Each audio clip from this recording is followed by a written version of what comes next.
जो फ़ैसला लिया गया हम इसकी इज़्ज़त करते हैं। ये आवाम का और जनता का फ़ैसला है और साथ ही साथ मैं अपनी पार्टी के अध्यक्ष जनाब शौकत अली साहब का और पार्टी के उत्तर प्रदेश के तमाम ज़िम्मेदारों का और जो हमारे पार्टी के मेंबर्स जो महाराष्ट्र से और कर्नाटका से हैदराबाद से जाकर वहाँ पर कई महीनों से मेहनत किए, मैं उन सब का शुक्रिया अदा करता हूँ। मैं उत्तर प्रदेश की जनता का भी शुक्रिया अदा करता हूँ कि जिन्होंने हम पर एतमाद किया और हमारे प्रत्याशियों के हक़ में अपने वोट का इस्तेमाल किया। मैं शुक्रिया अदा करूँगा जनाब बाबू सिंह कुशवाहा साहब का, जो जन अधिकार पार्टी के अध्यक्ष हैं, और भागीदारी परिवर्तन मोर्चा में जितने पार्टियां शामिल थे उन सब का शुक्रिया अदा करूँगा। और फ़ैसला जो भी नतीजा आया है, हमारी कोशिशें मेहनतें बड़ी थी मगर वो फ़ैसला जैसा हम चाह रहे थे नहीं आया, मगर हम दोबारा मेहनत करेंगे, दोबारा और हमारी जो कमज़ोरियाँ हैं उसको दूर करेंगे। और मुझे यकीन है कि आने वाला मुस्तक़बिल उत्तर प्रदेश में हमारी पार्टी मजलिस इत्तेहाद मुस्लिमीन के लिए बहुत बेहतर साबित होगा। तीसरी बात यह है कि जो पॉलिटिकल पार्टीज़ अपनी नाकामी को छुपाने के लिए ईवीएम का चीख पुकार कर रहे हैं, मैंने 2019 में भी कहा था कि गलती ईवीएम की नहीं है, गलती जो लोगों के दिमाग में जो चिप डाल दी गई है वो उसकी बहुत बड़ा रोल अदा कर रहा है। और चौथी बात यह है कि कामयाबी हुई है ज़रूर, मगर ये 80-20 की कामयाबी है। हम अपना काम करते आए, पहले से करते रहेंगे। और बस मुझे यही कहना है कि हम लोग काफ़ी मेहनत किए, बहुत अच्छी मेहनत की, दिलो जान से हम लोग, हमारे पूरे पार्टी के ज़िम्मेदारों ने मेहनत की। मैं उन सब का शुक्रिया अदा करता हूँ, बल्कि उनसे ये भी अपील करूँगा कि अपने हौसलों को बुलंद रखिए। कल से हम फिर अपने काम पे लग जाएंगे और यकीनन मुझे यकीन है कि आने वाले जो विधानसभा के इलेक्शन होंगे उसमें हम और अच्छा करेंगे, हमारे कमज़ोरियों को, जो भी कमज़ोरियां सामने आएंगी उसको दूर करेंगे। सर, आपने बोला 80-20 की कामयाबी है, इसका मतलब क्या है?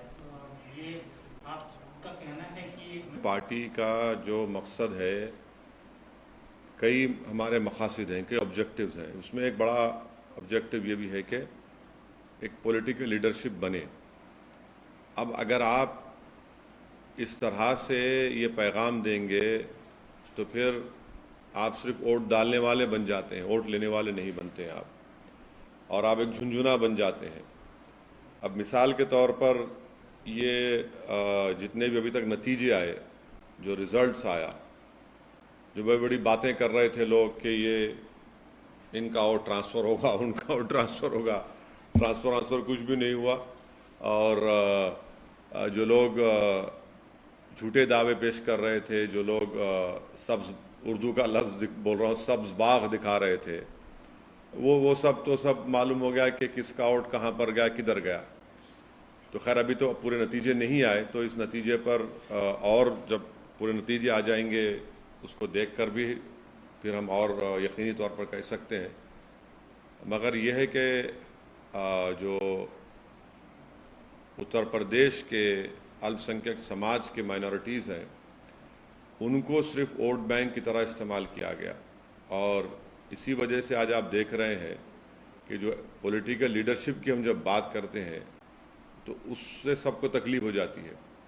तो खैर अब ये वक्त नहीं है कि मैं इतनी तफसील से जाऊं। जो फ़ैसला आया हम उसकी इज़्ज़त करते हैं और हम अपना काम जारी रखे हैं और जारी रखेंगे, और पहले से ज़्यादा हम मेहनत करेंगे, और जो हमारी लड़ाई है जमहूरियत के दायरे में उसको लड़ते रहेंगे। सर, उस पे क्या कहेंगे जो आप पे पहले भी आरोप लगते रहे हैं कि आप, अगर मैं उन लोगों के नाम ले लूं जो बाजा बजा रहे थे कि ये लड़ाई, ये वो लड़ाई है, आखिरी लड़ाई है, फलां लड़ाई है, और जो जाकर हर समाज के लोगों कह रहे थे कि ये आखिरी लड़ाई है, अब उनके बारे में क्या बोलेंगे आप? और अगर हम पे जो इल्ज़ाम लगता है, हम कोई फिक्र नहीं है, हम तो बोलते लगाओ हम पे इल्ज़ाम, मगर हम अपनी लड़ाई लड़ते रहेंगे। आप देखेंगे गुजरात में भी इलेक्शन लड़ेंगे, राजस्थान में भी लड़ेंगे, और इस साल आखिर में दिसंबर में उत्तर प्रदेश में लोकल बॉडी के इलेक्शन होंगे, हम फिर अच्छी तैयारी से लड़ेंगे। हमारा काम हम करते रहेंगे। मगर उत्तराखंड में क्यों जीत गई बीजेपी, गोवा क्यों जीत गई, मणिपुर क्यों जीत गई, तो इससे कोई ताल्लुक ही नहीं है। देखिए हमारी लड़ाई पॉलिटिकल लीडरशिप की लड़ाई है, पॉलिटिकल लीडरशिप को क्रिएट करना है।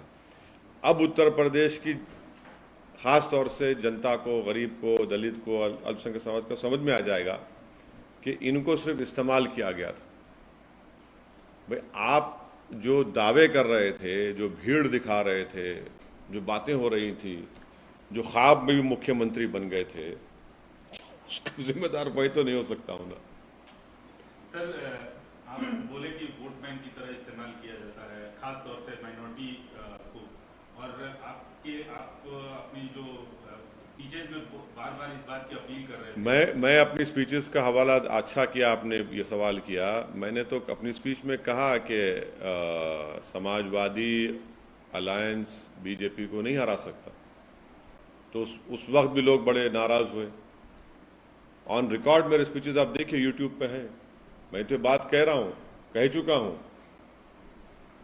बात कह चुका हूँ। मेरा सवाल मुख्तलिफ था। हाँ। मेरा सवाल ये था कि आप चुनाव तो लड़ रहे थे, लेकिन एक और लड़ाई लड़ रहे थे बकौल आपके, कि मुस्लिम जो कम्युनिटी है उसको वोट बैंक की तरह अब तक इस्तेमाल करती आई है पॉलिटिकल पार्टी का, अपना लीडरशिप होना चाहिए। तो क्या आपको नहीं लगता कि उस जनता से जिससे आप अपील कर रहे थे उसने आपको डिसअपॉइंट किया इस रिजल्ट से? नहीं, देखिए मैं उनके फैसले की इज्जत करता हूँ, एहतराम करता हूँ, वो उनका इख्तियार है किसी को वोट देना दें। मगर अब दोबारा तो हम उम्मीद करेंगे कि दोबारा तो उनको ठगा नहीं जाएगा ना। अब दोबारा यही बात उनसे नहीं कही जा सकती, क्योंकि उन्होंने देख लिया, उन्होंने आजमा कर देख लिया कि भाई 4 इलेक्शन अब आप हार चुके हैं, 14, 17, 19 और 22, ये 4 इलेक्शन अब हार चुके हैं।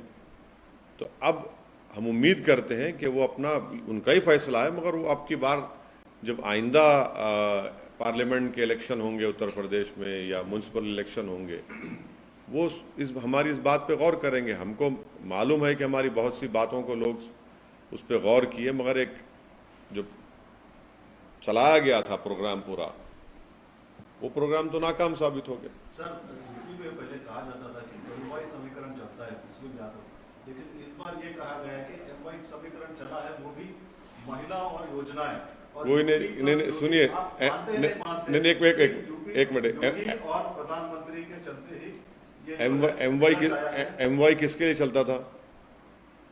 एमवाई किसके लिए चलता था बताइए? कौन सी पार्टी के लिए चलता था एमवाई? यहाँ तो खाली एम ही है ना, वाई कहाँ है यहाँ पे? तो खाली एम ही है, वाई तो मानते हैं कि ये जो योजनाएं थी महिलाओं के लेकर के। अब देखिए प्रसाद साहब ऐसा है ना, अंग्रेजी कहावत है, victory has many fathers, defeat has none. अब आप जीतने के बाद आप वो बोलते बोलिए, अब आप जीत गए तो आप नहीं, मैं यूपी, देखिए यूपी की जनता ने फैसला लिया, हम उसकी इज्जत करते हैं। अब उस पर आप क्या क्या लगाते लगा लीजिए, मगर वो फैसला है, उसकी इज्जत करना पड़ेगा, एहतराम करना पड़ेगा। सर, आपने कहा कि अब ये चुनाव तो हो गए, आपने कहा कि गुजरात और राजस्थान में, तो आप क्या एमआईएम वहाँ पे? बिल्कुल करेंगे, बिल्कुल करेंगे, हम बिल्कुल करेंगे। बल्कि इससे पैगाम तो चला गया ना कि ये लोग जो एक पर्टिकुलर कम्युनिटी को अपना वोट बैंक समझते थे, अब तो वोट तो ले लिए, मगर आपके वोट नहीं है, आप तो जीत ही नहीं पा रहे, आपका वोट ही नहीं है। वो जो क्या लफ्ज इस्तेमाल किया था कि रेनबो, हाँ नहीं, जो हिंदी का लफ्ज इस्तेमाल हुआ था उसमें वो तो सब हाथ को आ गया ना, वो तो बिल्कुल ही नाकाम साबित हुए।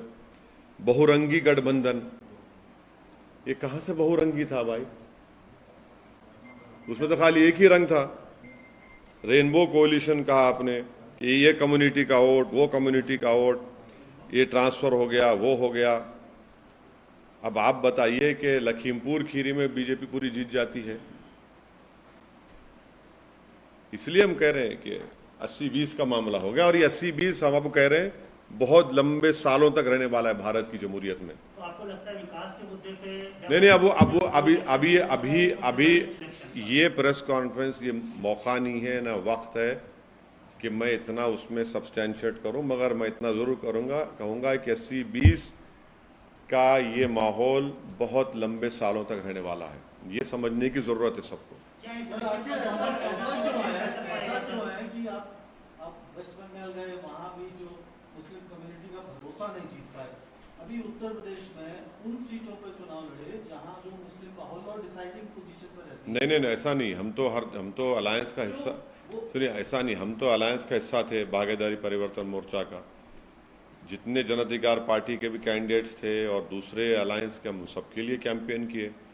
इलेक्शन में जीत हार होती है, इलेक्शन जीत हार होती है। और मान्यवर काशीराम ने सही कहा था कि पहला इलेक्शन हारना, दूसरा हराना, तीसरा जीतना।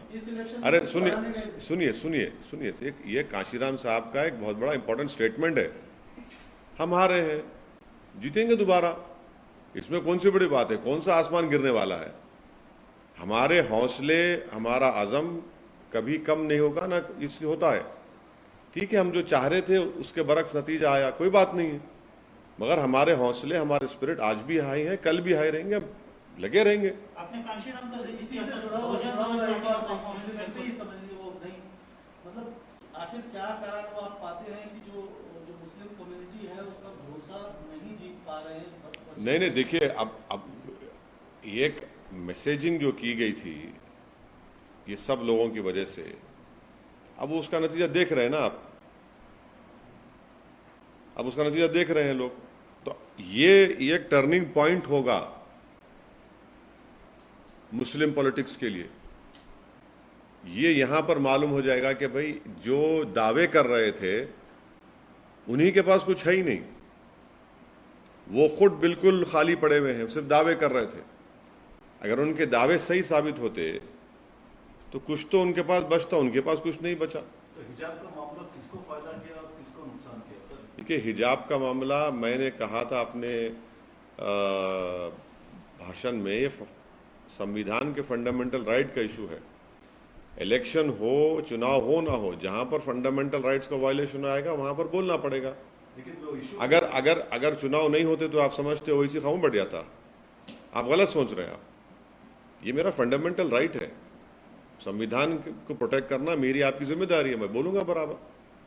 मगर ये बोलना कि इसमें आया, भाई अगर नहीं आता तो भी हम बोलते बराबर। 80-20 के नैरेटिव में क्या ये काम आया सर? नहीं, 80-20 का नैरेटिव आपको बताएंगे आराम से, अभी आज की प्रेस कॉन्फ्रेंस हो जाए। आप बोल रहे हैं कि जो मैसेज दिया गया था तो आपका इशारा कहीं न कहीं जमात के जो नुमाइंदे हैं, चाहे वो मेरा इशारा किसी, लीडर हो, नहीं, मेरा इशारा किसी के ऊपर नहीं है। जनता समझ जाएगी। मैं आप जिसका समझ रहे हो वो गलत है, वो नहीं। आप कह रहे हैं कि ये जो 80-20 का जो नैरेटिव है This is going to stay for a very, very long time. This is the crass reality which everyone will have to accept. At the same time, the story of the day is also coming from Punjab, where Kejriwal has sort of in a way created history, and he has made it amply clear that he is going to stitch up a national front, which may not be possible without the support of other players. And here we're talking about TRS Chief Minister KC. You know what? One of the MLAs of that party had talked about my chief minister. He has used some offensive words against him, unparliamentary, derogatory words. I don't want to repeat it in a press conference, but that is for them and the other parties to decide. But would you throw in No. No, madam. My objective is to create a political leadership. That I'll try to do my best, and it will be created. but any concerted effort? We'll see. It is too early to talk about it. Sir कई लोगों ने EVM पे सवाल उठाए, आप उस पे क्या कहना चाहेंगे? मैं तो 2019 में आपको प्रेस कॉन्फ्रेंस में बोला था कि ईवीएम गलत है, ईवीएम में कुछ नहीं है, दिमाग में चिप डाल दी गई है 80-20 की, और वो चल रहा है। ईवीएम गलती ईवीएम की नहीं है, बुलडोजर का कितना असर पड़ा सर? कुछ भी नहीं है। गलती जो है ईवीएम की नहीं है, गलती जो दिमागों में डाल दिया गया है उसी के ऊपर मामला चल रहा है पूरा। How do you view the Congress's performance in Uttar Pradesh and other states? Congress खत्म हो गई सर अभी। कांग्रेस, बीएसपी, बहुजन समाज पार्टी, कांचीराम का आप उदाहरण दे रहे थे, लेकिन उनका जो कहना है वो रिवर्स में हो रहा है। नहीं, मैं इस बात को नहीं मानता, और बड़ा हमारे लोकतंत्र के लिए बड़ा अफसोसनाक दिन होगा अगर बीएसपी खत्म हो जाएगी तो। बड़ा अफसोसनाक दिन होगा, और मुझे यकीन है कि बीएसपी ख़त्म नहीं होगी। हमारे लोकतंत्र के लिए, जमहूरियत के लिए वो पार्टी का रहना बहुत ज़रूरी है। इस वक्तव्य को, कांग्रेस इस सर, स्टेटमेंट को, हाँ? कांग्रेस के बारे में नहीं, मैं कांग्रेस के गांधी, प्रियंका गांधी, अब मैं उसके बारे में मैं क्यों बोलूं भाई? खामखा उनको क्यों इज्जत बख्शूं मैं अपनी ज़बान से उनका नाम लेकर उनके बारे में बोल के? सर आप बीएसपी के हाँ? बारे में Have they become a liability? It is for their party to decide. How can I comment on it? I cannot comment on one political party's internal strife or differences. It is not my job to comment on it. It is for that party to decide what they need to do for themselves. Sir BSP के बारे में जो अभी आपको नहीं, देखिए इसको, नहीं, देखिए, सवाल पूछ लेंगे। नहीं, सुनिए, मैं समझ गया आप कहाँ से आ रहे हैं। मैं आपको बता रहा हूँ कि भारत की लोकतंत्र के लिए बीएसपी का एक बहुत बड़ा रोल रहा है, और हम उम्मीद करते हैं कि वो पार्टी रहेगी, मजबूत रहेगी। हाँ, यकीनन आज का नतीजा देखकर तो आप कमज़ोरी दिखकर आती है हमारी भी सबकी, मगर बसपा की ज़रूरत है, और हम उम्मीद करते हैं कि जो जिम्मेदार हैं लोग देखेंगे और करेंगे उसको। आपको जरूरत है शायद भविष्य में, इसलिए नहीं, देखिए आप हर चीज़ को हमारी ज़रूरत मत समझिए। हर चीज़ को हम अपने उससे इंटरेस्ट से देखते हैं, मगर एक बात को तो मानना पड़ेगा ना कि उस पार्टी ने बड़ा रोल अदा किया डेमोक्रेसी को मजबूत करने के लिए। सर आप बोल रहे हैं कि जो मैंडेट है आप उसका सम्मान करते हैं, तो जो मैंडेट है वो मोदी का जो मॉडल है उसके फेवर में है। क्या आप मानते हैं कि मोदी मॉडल जो है वो सक्सेसफुल फिर से हुआ है और सस्टेन कर रहा है देश में? पंजाब में क्या हुआ? पंजाब में तो कुछ नहीं कर सके। पंजाब में कहाँ थे वो? अच्छा, नहीं थे। कभी पावर में नहीं थे ना। अच्छा। सर, पावर में। अच्छा, मैं समझा कि शिरोमणि अकाली दल साथ थी ना बीजेपी की। लेकिन बाकी 4 राज्यों में तो सर असर देखिए। अब भैया, अंग्रेजी कहावत है, victory has many fathers, defeat has none. Sir आप 85 रैलीज करें, 2 महीने तक हैदराबाद में नहीं आए। नहीं आया, बीच में आया। लेकिन तो क्या एक पर्सनल लेवल पे लगता है सर, बिकॉज मेहनत करके कभी कभी फल नहीं मिलता है। अरे आप लोग मेरी पार्टी की हिस्ट्री जानते ना मेरी हिस्ट्री जानते। मैं एक सिंगल एमएलए था मेरी पार्टी का, फिर हम लोग बड़े, एक ही एमएलए था मैं, हम लोग एमपी का इलेक्शन, 2 एमपी इलेक्शन थे 96 98 का। तो क्या कमियां रह गई? क्या अरे रही होगी भाई, कुछ ना कुछ होगा, हम उस पर देखेंगे, मगर मेहनत के एतबार से हमारा उत्तर प्रदेश का यूनिट, शौकत अली और जितने हमारे जिम्मेदार हैं, बहुत मेहनत की, तो यकीनन कहीं ना कहीं कमजोरी होंगी, देखेंगे उसको, मगर इससे हमको कोई मायूसी नहीं है। Sir, do you still feel that Muslims in other parts of the country see you as an outsider? See, that is not, they don't see me as an outsider. They see me as a person who is fighting to create a political leadership and to ensure that everyone gets their hissedari or their share in Indian democracy. These are part and parcel of our life, ups and downs are part and parcel of our life, and to me, for me, tomorrow is the next day, is the next challenge. I'll take it up. I'll go ahead. What are your big takeaways? Big takeaway is that the amount of love and affection I have received once again from the people of Uttar Pradesh. I'm thankful to them, irrespective of caste and religion. Wherever I have went, the affection and love which has been shown to me, showered on me, that I will treasure it for the rest of my life. Casting of vote is a personal decision. That we have to respect them. Delhi municipal corporation के चुनाव NCP के हाँ, लड़ेंगे, बिल्कुल लड़ेंगे, पूरी तैयारी कर रहे हैं हमारे कलीम हफीज साहब, लड़ेंगे, चुनाव लड़ेंगे। सर आप पूरे देश में बीजेपी के खिलाफ लड़ रहे थे, आम आदमी पार्टी ने जो परफॉर्मेंस किया है, केजरीवाल को आप बधाई देना चाहेंगे? नहीं, पंजाब की जनता ने फैसला लिया है वो भी एक वर्डिक है, उसका सबको एहतराम करना चाहिए। हम उम्मीद करते हैं कि पंजाब और मजबूत हो। हम उम्मीद करते हैं कि पंजाब एक हमारा बॉर्डरिंग स्टेट है, वो एक आम प्रदेश की तरह नहीं है, उसके अलग चैलेंजेस हैं।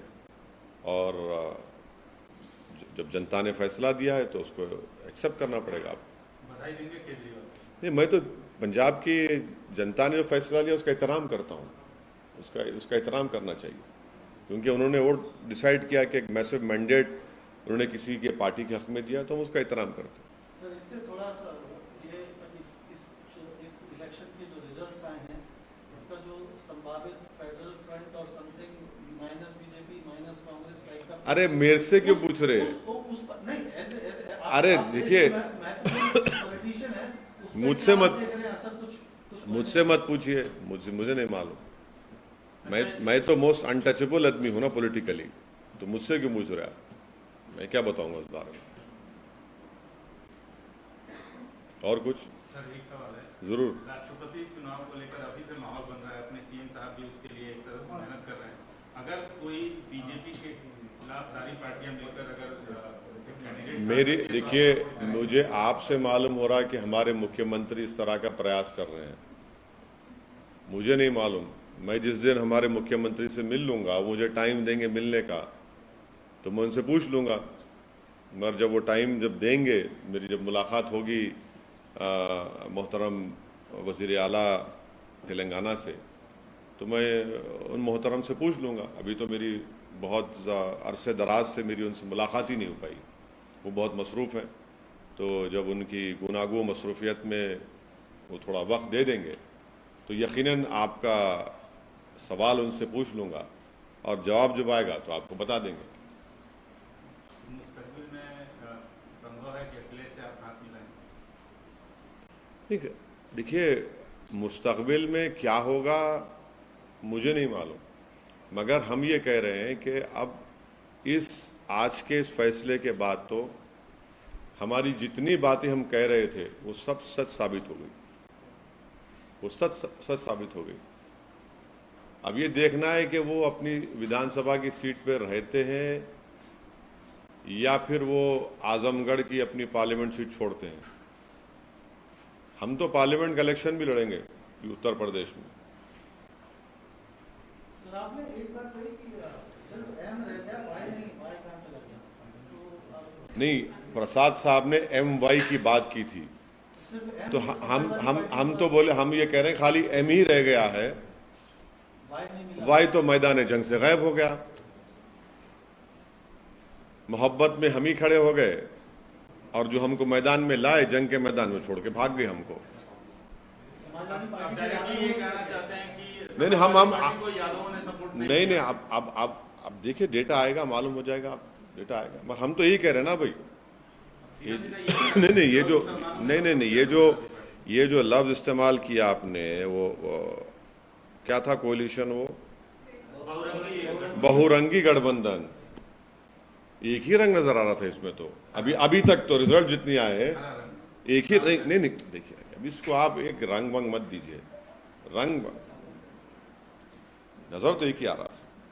सर, स्टेट बीजेपी का कहना है कि यहाँ पे आने वाले इलेक्शन के अंदर बुलडोजर चलाएंगे, क्या हो सकता है? हाँ, स्टेट बीजेपी लीडरों का कहना है कि यहाँ पे आने वाले इलेक्शन में बुलडोजर। देखिए, चंद्रशेखर राव जो है एक जिद्दी किस्म का आदमी है,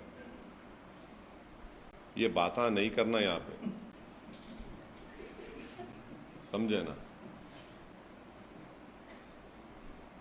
अब यहाँ पे क्या चलाएंगे, कैसा चलाएंगे, वो मालूम हो जाता। मगर अब वो आप जीत गए उत्तर प्रदेश, सही है। बल्दिया के इलेक्शन में आए थे ना, सब आए थे। लेकिन परफॉर्म भी तो किया सर। हाँ, परफॉर्म किए, फिर उसके बाद क्या? अरे तो छोड़िए ना, वो तो कांग्रेस, जहाँ कांग्रेस का वैक्यूम पैदा होता है इन्हों फिल कर लेते। इसका मतलब बीजेपी के पास चांस भाई, जहाँ हमारे जितने नंबर से हम रिपीट किए, अंडर एस्टिमेट मत करो आप चंद्रशेखर राव को। और अच्छी बात यह है कि चंद्रशेखर राव अब जो एक्टिव हो गए ना, वो बड़ा चेंज है उनमें, और उम्मीद करते हैं कि वजीर आला ऐसी एक्टिव रहेंगे, वैसी एक्टिव रहेंगे अब आइंदा असेंबली के चुनाव तक। उससे पहले इलेक्शन नहीं वो कब कराते वो नहीं मालूम मेरे को, वो मेरे को नहीं मालूम, आपको मालूम है तो बताइए, हम भी तैयारी शुरू कर रहे थे जल्दी। मेरे को तो नहीं मालूम, बट हम तो उम्मीद करेंगे कि हमारे वजीर आला जो एक्टिव आज है उन्हें एक्टिव रहना, बस एक्टिव रहना, और थोड़ा उन्हें पब्लिक से मिलना भी, थोड़ा जितने उनके एमएलए से तो टाइम निकाल लिए, थोड़ा मिल लिए तो अच्छा रहता, क्योंकि टीआरएस में एक ही फेस है, वो टीआरएस में एक ही चेहरा है बस, वो दूसरे कोई चेहरे नहीं है।